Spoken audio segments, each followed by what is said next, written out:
대출 규제든 어떤 문제가 있든 그런 수요 부족이라는 것은 일시적일 수밖에 없고 결국은 에너지가 응축된 다음에 나중에 가격을 더 크게 올려주는 효과가 생길 수밖에 없는 게 부동산 시장이라는 거예요.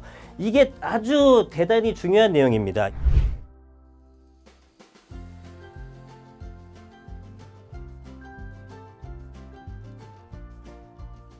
네, 안녕하세요. 반갑습니다. 이승훈 소장입니다.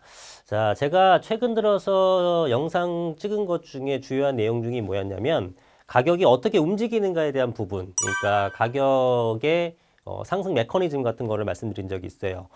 그런데 이제 거기에 대해서 이게 반응들, 그러니까 댓글들 같은 거 보게 되면은 제가 주로 말씀을 드렸던 게 공급에 대한 부족분입니다. 공급이 부족이 발생하게 되면은 뭐 가격이 올라간다. 어떻게 보면 당연한 얘기인데 거기를 좀 구체적으로 설명드린 부분이 있는데 그렇게 말씀을 드리게 되면 공급은 부족하도 수요는 더 없다. 그래서 결국은 가격이 하락한다. 이렇게 말씀하시는 분이 있는데요. 제가 말씀드리고자 하는 내용을 사실 잘못 오해하신 거기 때문에 이 부분을 다시 한번 좀 깊게 설명드려 보도록 하겠습니다.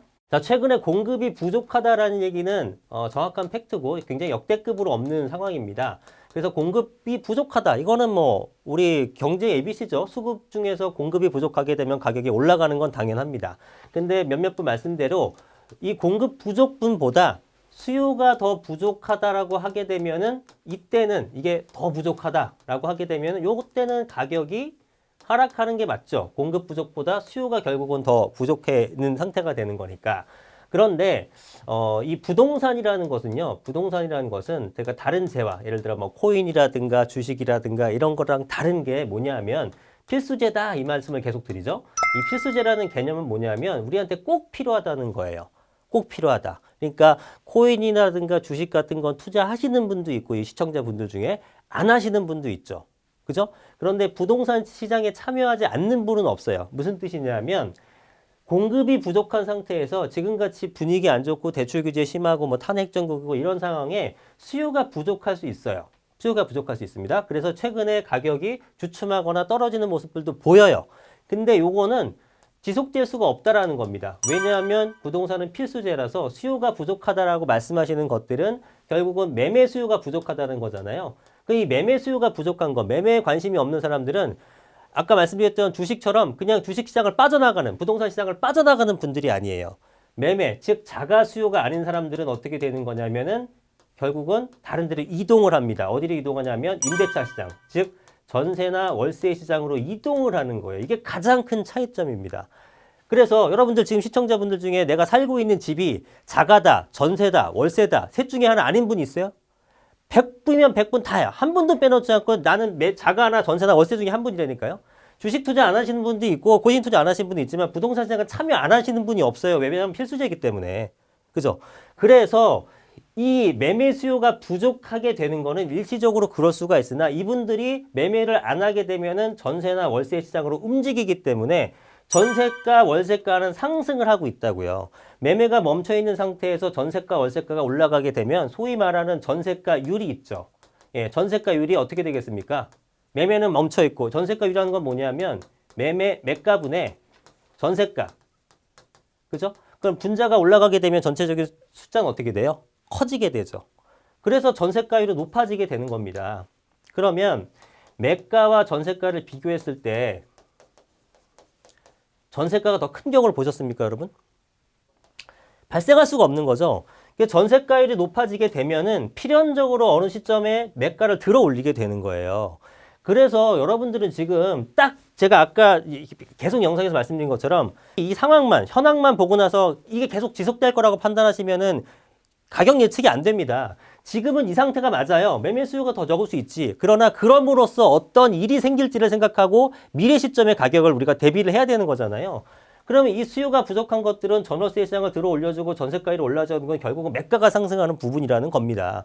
그래서 제가 계속 얘기하는 게 대출 규제든 어떤 문제가 있든 그런 수요 부족이라는 것은 일시적일 수밖에 없고 결국은 에너지가 응축된 다음에 나중에 가격을 더 크게 올려주는 효과가 생길 수밖에 없는 게 부동산 시장이라는 거예요. 이게 아주 대단히 중요한 내용입니다. 이 부분을 계속 말씀드리는데 자꾸 이 말씀을 하시는데요. 그거는 다른 시장하고 헷갈려서 그래요.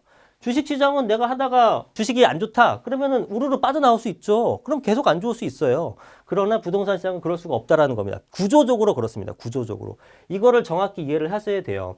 그리고 최근 들어서는 좀 우리나라가 이제 전세라는 특징이 있는 거고 전세 사기다 뭐다 했고 전세를 다 안 들어가서 최근 들어서는 예전에는 임대차 수로 가게 되면 거의 전세였는데 월세로 가는 케이스도 되게 많아졌습니다. 그러니까 월세는 이제 소위 전월세의 전환율이라고 하죠. 전월세의 전환율. 네, 요걸로 많이 따지는데요. 결국은 월세로 갔다가 월세가 많아지면은 전세가 별로 안 오르지 않느냐. 그럼 매매가도 안 움직이다. 이렇게 말씀하신 분도 있더라고요. 그것도 맞아요. 그러나 그것도 일시적이에요. 왜냐하면 월세가 계속 올라가는 게 되면은 결국은 여러분들이 난 매매 안 할 거야. 집값이 안 오를 것 같아. 해서 임차 시장으로 간다 하더라도 전세나 월세 중에 하나를 선택을 할 거고 이 두 개 중에 하나를 선택할 때 그 선택의 기준점은 뭐냐면 전세로 들어가느냐 월세로 들어가느냐에서 주거 비용이 좀 더 작은 걸 선택하겠죠. 성인이 적게 되는 걸. 근데 월세가 지금은 더 작다고 하더라도 전세 월세 비교하니까 요즘 전세자금 대출 금리가 많아서 전세 들어가기 부담스럽네. 그럼 월세 해야지 라고 할 겁니다. 그러면 월세의 수요가 계속 많아지잖아요. 그럼 결국은 월세 가격이 올라가게 되죠. 월세 가격이 올라가서 전세 주거비와 월세 주거비를 비교했을 때 결국은 월세가 더 비싸지는 그런 날이 오겠죠. 그럼 그때는 어떻게 됩니까? 월세 수요가 다시 전세 수요로 가는 거예요.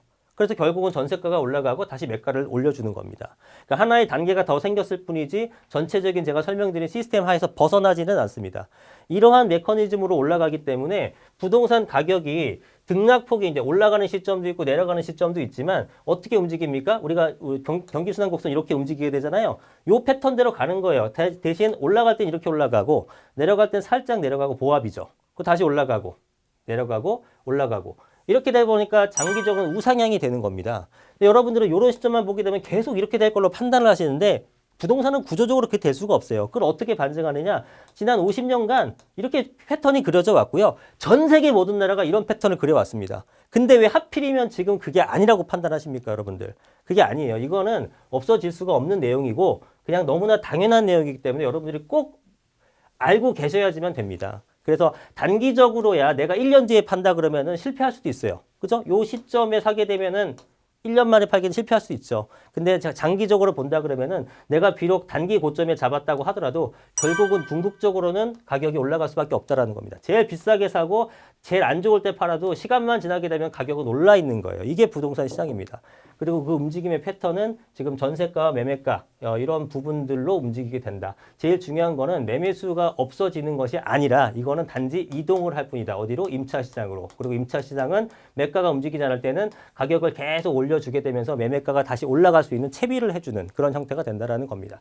이 내용을 알고 계시게 되면 여러분이 장기 우상향하는 것들에 대해서 확실한 믿음이 생기실 거고 투자에 있어서 두려움이 좀 사라지지 않을까 생각이 들어서 오늘 말씀드렸습니다. 네, 다음에 또 뵙겠습니다. 감사합니다. 이승훈 소장이었습니다.